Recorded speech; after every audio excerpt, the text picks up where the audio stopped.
আলহী হোটেলৰ খানা ইতিমধ্যে সকলোখিনি ৰেডি হৈ গৈছে। কি আইটেম বনাইছোঁ সকলোখিনি কৈ দিছোঁ। গাহৰি আজি 3টা আইটেমত বনোৱা হৈছে। এটা হৈছে এইটো গাহৰি গ্ৰেভি, আনটো হৈছে গাহৰি বইল গাজ টেঙা দিয়া, আনটো হৈছে গাহৰি ড্ৰাই,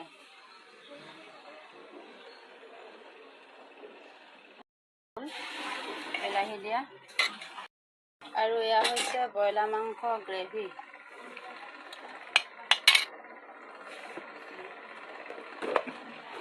আৰু এয়া মাছ ফ্ৰাই, আৰু এয়া হৈছে কচু চব্জি,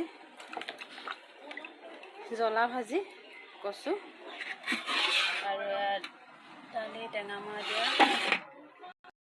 কোমোৰা আলু চয়াবিন শুকান চব্জি, হৈছে মাছৰ পেটু ভাত জ্বলা ভাজি, আৰু এয়া হৈছে আলু পিটিকা, হৈছে মটৰ চব্জি, আৰু এয়া হৈছে আচাৰ, এয়া হৈছে চাটনি, নেমু, তিয়ঁহ, পিঁয়াজ, পাপৰ। এজন কাষ্টমাৰে খাই আছে। আজি যিহেতু মঙলবাৰ কাৰণে বেছিভাগ আজি নিৰামিষে বনোৱা হৈছে।